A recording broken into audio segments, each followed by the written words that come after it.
Geothermal! Well, Western Governors Association represents the governors of 22 Western states. My colleagues selected me to be chair, and one of the things the chair does is identify an initiative they want to pursue during their time as chair. And if you look at where the geothermal resources of the United States are, where the best opportunities are, it's the American West.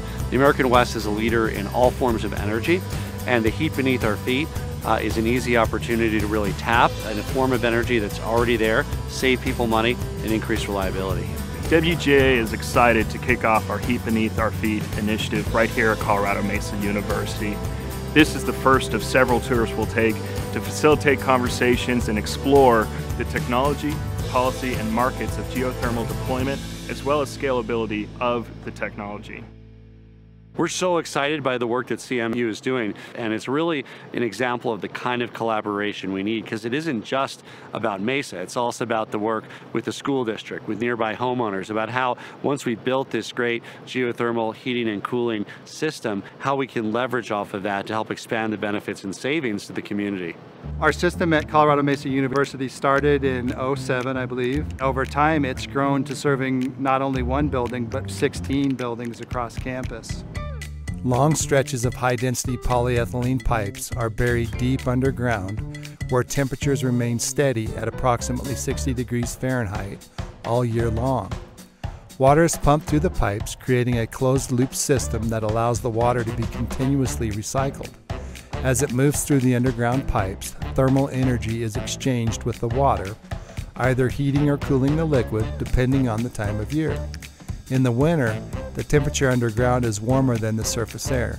As cooler surface water flows underground, heat energy from the earth is exchanged into the water, raising the temperature as it passes through the system.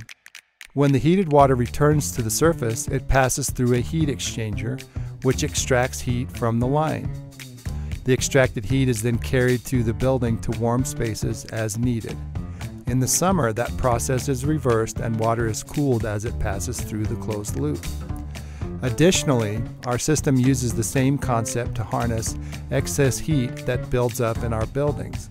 When a room builds up enough excess heat, the system extracts the heat and moves it to other areas of the building that need it, or to a different building altogether.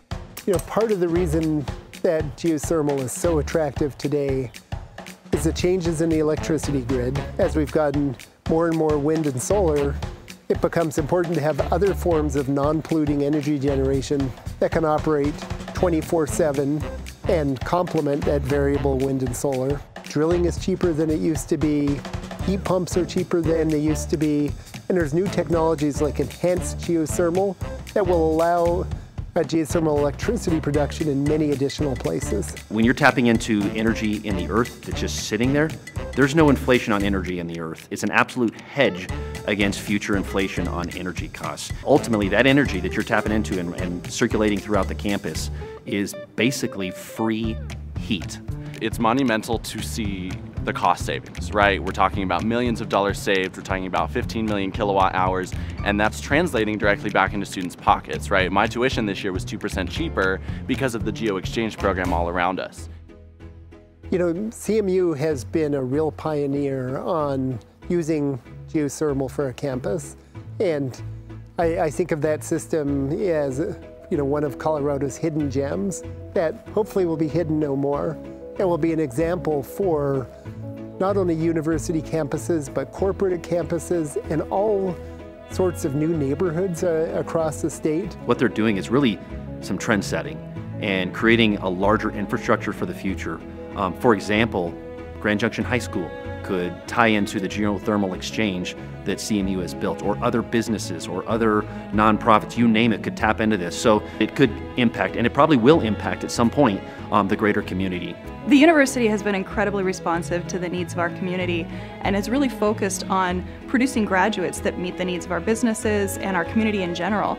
And what's really great about the savings that they get through this Geo-Exchange technology is that they're able to lower costs for tuition, provide more scholarships, and that brings more students into that. I want to bring other Western governors here to CMU to see what's already been accomplished and what will be accomplished as we reach to achieve the goal of the first campus in the entire United States, 100% geothermal heating and cooling. The fact that they've demonstrated over the last 14 years that you can do a large campus providing the vast majority of heating and cooling through geothermal and save money doing it.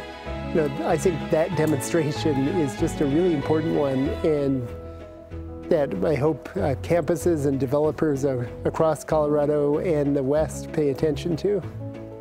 The heat beneath our feet is already there, and when we can tap it at the building level, at the community level, and geothermal electric level to help power the grid, we can lead to a cleaner, lower cost, and more sustainable energy for all of us.